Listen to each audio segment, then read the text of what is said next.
Hi friend, आज मैं फिर से एक नए टॉपिक के साथ और टाइफाइड फीवर पे आज हम बात करेंगे। तो सबसे पहले जानेंगे कि टाइफाइड क्या होता है और इसकी बचाव, कुछ सावधानियाँ, इनका साइन एंड सिम्टम, लक्षण, ये सब चीज़ें के बारे में आप बात करेंगे। आप कुछ ट्रीटमेंट और कुछ इन्वेस्टिगेशन, ये सब चीज़ें पे आप इसमें हम चर्चा करेंगे। तो सबसे पहले जानें कि टाइफाइड फीवर होता क्या है, क्योंकि ये टाइफाइड फीवर से आ, आम लोगों को नॉलेज तो रहता है, लेकिन बहुत नॉलेज नहीं रहता क्या करना चाहिए क्या नहीं। तो आप इससे पूरा रूबरू नहीं है, तो मैं इसके बारे में रूबरू कराऊंगा और जो कि जानेंगे टाइफाइड क्या होता है और क्या करेंगे। क्योंकि इस समय जो कि टाइफाइड जो कि मौसम जैसे बदल रहा है और कुछ पानियों का दूषित और जल जमा होगा, तो उससे जो कि परेशानी बढ़ेंगी और इसमें जो कि टाइफाइड फीवर जो कि बढ़ेंगे। कुछ लोगों को जैसे मौसम बदलता है तो उस समय भी टाइफाइड आती है, तो इस पर हम बात करेंगे। तो सबसे पहले जानेंगे कि टाइफाइड होता क्या। तो टाइफाइड जो है कि एक एंट्रिक फीवर है, एक तरह से समझिए कि आंतों का बुखार है टाइफाइड फीवर जो होता है। और ये जो है कि नॉर्मली जो है कि 3 से 4 दिन किसी इन्फेक्शन की वजह से बॉडी में इंटर करता है और ये जो है कि इस वजह से फीवर आने लगते हैं। तो जानेंगे कि टाइफाइड फीवर जो है कि इसका कॉजेस क्या है और क्यों फैलता है। तो जो टाइफाइड फीवर होता है, जो टाइफाइड बुखार है, तो इसमें देखेंगे कि बहुत लोग ऐसे रहते हैं कि जो पानी रहेगा, पानी को साफ नहीं रहेगा, ऐसे ही पी जाएंगे, हाथों की लैट्रिन करके आएंगे तो अच्छे से हाथ को नहीं धोएंगे। तो इसमें क्या होता है कि जो बैक्टीरिया जो रहती है इसमें ज़्यादा कि जो लैट्रिन में जो बैक्टीरिया जो पाई जाती है, उसी की वजह से जो है कि ये ज़्यादा टाइफाइड होने का चांस रहता है। तो इसमें हाथ उत नहीं धोएंगे तो उसमें क्या होता है, उससे जो मुंह के थ्रू जो कि अंदर चला जाता है, भोजन जिनको करते हैं, तो इसमें जो कि जाके इंटेस्टाइन में इन्फेक्शन करता है और दिक्कत होती है। तो जानेंगे कि इसमें जो फैलने का जो मेन रीज़न होता है, तो दूषित पानी और दूषित खाना। अगर खाना भी आपका ठीक नहीं है, जैसे कल का खा रखा हुआ खाना है, फ्रिज में रख देंगे, तो उसको अगर खाते हैं तो वो भी नुकसान करता है। बहुत लोग क्या करते हैं कि कल का खाना रखा हुआ सुबह से लेकर शाम तक खाते रहेंगे, और हमेशा भोजन जो कि ताज़ा करना चाहिए। तो इसमें जो बासी भोजन और पानी जो रहेगा उसको ताज़ा नहीं, उसे रखे रहेंगे 2 दिन 3 दिन 4 दिन फ्रिज में ऐसे रहेगा, उसको पी लेंगे।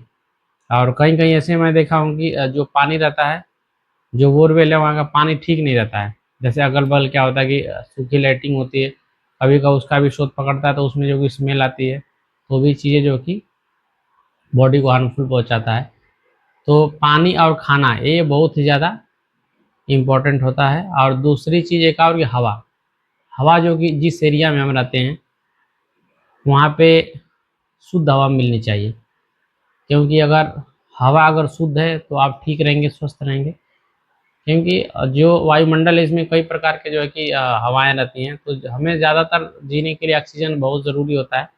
तो अगर उसमें धूल गर्दा या फिर अगल बगल कोई भट्ठा है या फिर फैक्ट्री है या फिर अगल बगल जो है कि गड्ढे नाली कचरा है, तो उससे क्या होता है कि देखेंगे कि जो उससे हवा जो स्मेल आती है वो हमारे शरीर को नुकसान करती है, उससे इम्यून सिस्टम भी कमज़ोर होगा और वही हवा हम अंदर लेते हैं, तो वो कहीं न कहीं हमारे जाके जो है कि शरीर को इन्फेक्शन करता है हमेशा। जैसे इस तरह के लोगों को देखेंगे उल्टी, जैसे उल्टी होना, बुखार, ये सब चीज़ें जो कि हमेशा जो कि बना रहता है। और इसका देखेंगे कि इसका जो लक्षण जो रहता है, जो टाइफाइड का, पहले दिन क्या होता है कि हल्का-हल्का जो कि शरीर में दर्द रहेगा, उसके बाद बुखार, कुछ लोगों को बाहर ऐसे ठंडा लग के बुखार आएगा, टेम्परेचर 1.2 फ़ारेन और 1.4 ऐसे आ जाएगा, 104 ऐसे फ़ारेनहाइट के हिसाब से जो कि देखेंगे उसका बुखार जो कि पूरा एकदम टेम्परेचर जो कि एकदम हाई ग्रेड रहेगा। और कुछ लोगों में ऐसे कि बुखार रहेगा नहीं, लेकिन ऐसे पता चलेगा कि अंदर मुँह फीका है, टेस्ट आ नहीं रहा अच्छे से, भूख नहीं लग रही है, मुँह सूखा-सूखा लग रहा है, सर में दर्द है, हमेशा ऐसे अनकम्फर्टेबल फील लगेगा, ठीक नहीं लगेगा, चिड़चिड़ापन बना रहना, सर भारीपन होना, बदन में दर्द। और शाम के टाइम देखेंगे कि जो पैर की जो पेंडली जो काफ मसल्स है, उसमें जो कि दर्द महसूस होना, जैसे 15-20 कदम चल देते हैं तो घुटनों में दर्द होना, आलस टाइप महसूस होना, भूख न लगना, पूरे शरीर में क्रैम्प होना। और कुछ लोगों में ये देखा जाता है कि पेट में दर्द होना और भारी टाइप महसूस होना, तो ये चीज़ें जो है कि, और जब बुखार हो जाएगा तो ऐसे लगे कि मतलब कुछ करने की इच्छा नहीं हो रही, हमेशा जो है कि नींद आ रही। तो ये जो कि साइलेंट फीवर एक तरह से इसको कहा जाए, मतलब अंदर ही रहेगा लेकिन पता आपको चलेगा नहीं। और एक बुखार ऐसे रहता है कि पूरा टेम्परेचर ऐसे बढ़ेगा, तो ठंडा लग के बुखार आएगा। तो इसमें सबसे पहले इसको हम अगर जाँच कराते हैं तो आइडेंटिफ़ाई हो सकता है कि क्या है क्या नहीं, क्योंकि बहुत में ऐसे होता है कि वायरल की वजह से भी हो सकता है, डेंगू की वजह से हो सकता है, लेकिन इसमें जब सीबीसी और एडल्ट टेस्ट कराते हैं तो उसमें पता चल जाता है कि कितना हमारा कौन सा स्टेज में फीवर है। तो उसके बाद कराने के बाद उस हिसाब से पता चल जाता है, और इसकी जो दवाइयाँ होती हैं बहुत ही ईजी रहती हैं और बहुत ही आसानी से ठीक हो जाता है। और इसकी दवाइयाँ जैसे मार्केट में ईजी तरह से सेफ्टियाज़ोन मिल जाता है, सेप्रोमाइसिन होता है, सिप्रोफ्लॉक्सासिन, एंटीबायोटिक यूज़ कर सकते हैं। और पैरासीटामॉल 650 250 mg आता है, 125 mg आता है, 1000 आता है। तो ऐसे जो है कि कई प्रकार के टैबलेट मार्केट में मिलते रहते हैं, और डिपेंड ऑन कंडीशन कितना में कौन सा डोज लेना चाहिए वो तो पेशेंट को देखने के बाद ही वो डॉक्टर ही आइडेंटिफाई करते हैं। कुछ लोग क्या करते हैं, इसमें बहुत लोगों को मैं देखा हूँ कि वो जैसे बुखार आया तो मेडिकल से गए, मोनोसेफ लिए, उसके बाद लगा लिए। तो जो मोनोसेफ होता है आपकी, जैसे बताया ना, ये क्या करता है कि मोनोसेफ ठीक है, मैंने मान लिया एंटीबायोटिक है मोनोसेफ, लेकिन आप जो लगाते रहते हैं जो मोनोसेफ हमेशा, जो कि हर कुछ लोगों को तो ऐसा है कि हर 6 महीने बाद 5 इंजेक्शन, 10 दिन तक दवा खाए, आराम हो गया, छोड़ दिया, तो ऐसे नहीं करना चाहिए। जो दवाएं हैं उसको जो है कि आप कंटिन्यू, इसका डोज है, जैसे आपको भूख लगी तो आपको 3 रोटी खाते हैं, लेकिन आपको आधा रोटी दे दी जाएगी तो नहीं आपका पेट भरेगा। उसी तरह जो दवाइयाँ जो होती हैं इसका डोज पूरा कंप्लीट करिए। जैसे मैंने बताया कि 3 से 4 हफ्ते तक, मतलब 20 से 25 दिन तक आप जो है कि महीने दिन तक, डिपेंड ऑन वो कंडीशन के अनुसार होता है। कुछ लोग क्या करेंगे, अपने मन से ही कहेंगे कि 21 दिन दवा खाए, ठीक हो गया, हमने छोड़ दिया, तो ऐसे नहीं करना है।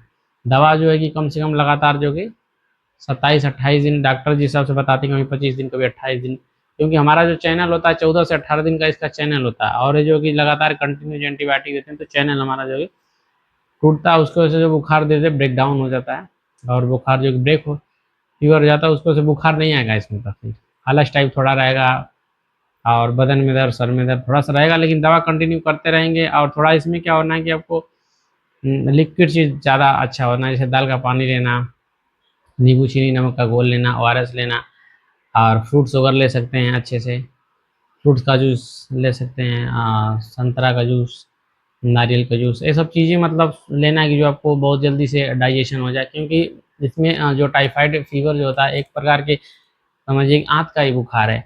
और आँत को अगर मैं, और इसमें बहुत लोग क्या सोचते हैं कि मैं चिकन, मटन, अंडा, बिरयानी ये सब खाने की इच्छा होती है, क्योंकि मुँह जो फीका रहता है, तो ये सब चीज़ें आपको नहीं लेना, क्योंकि ये सब चीज़ें लेंगे तो और जो आपको डाइजेशन होगा नहीं, और डाइजेशन नहीं होगा तो तमाम तरह से, और ब्लोटिंग साउंड, पेट में सूजन, लग गैस बनना, ढेकारे, सब परेशानियाँ और बढ़ जाएगी। तो आप टाइफाइड तो टाइफाइड एक, और दूसरे बीमारी कोलाइटिस भी हो सकती है, आँत में सूजन भी हो सकती है। तो ये सब चीज़ नहीं लेना है आपको, नॉर्मल चीज़ आप लीजिए। और इसमें जो पानी जो होता है गर्म पानी करके रख लीजिए, जो नॉर्मल हो जाएगा तो उसको लीजिए। और खाना जो कि हल्का हल्का खाना का मतलब खिचड़ी ले सकते हैं, और दाल रोटी अगर खाना है तो गरम दाल में थोड़ा सा रोटी तोड़ के अच्छे से डाल देंगे, जब गल जाएगी तो उसको आराम से लीजिए कि जो हमारा आँत है बहुत ईजी से उसको पचाएँ। और बार बार नहीं खाना है। इसमें कुछ लोग क्या करते हैं कि सुबह भी खा लिए, दोपहर भी खा लिए।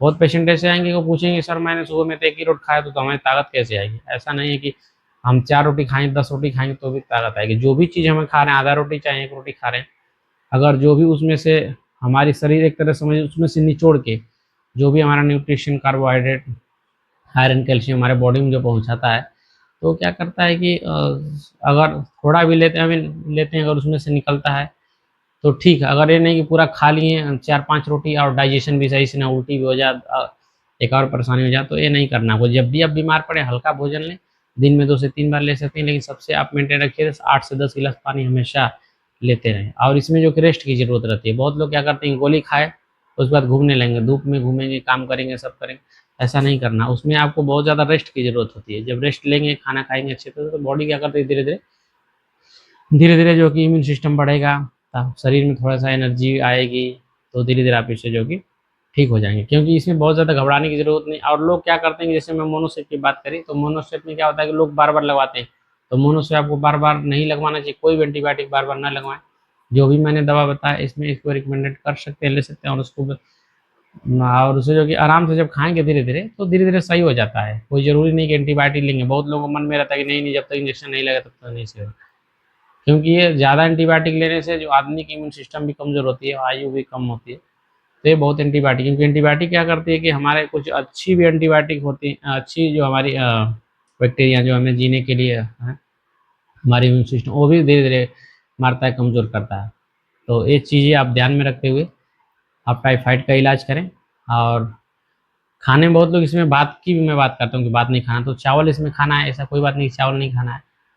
इसमें जो है कि बता दे रहे हैं क्या नहीं है वो खाना चाहिए।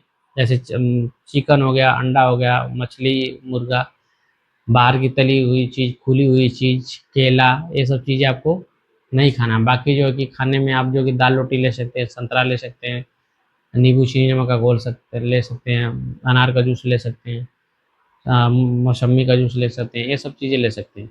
बाकी इसको लीजिए और बहुत ही जल्दी से आप जो है कि ठीक हो जाएँगे। ठीक, और बाकी टाइफाइड से संबंधित अगर कुछ आपको डाउट लगे तो हमें कमेंट कर सकते हैं, पूछ सकते हैं और ज़रूरत पड़ने पे हमें दिखा भी सकते हैं। Okay, bye.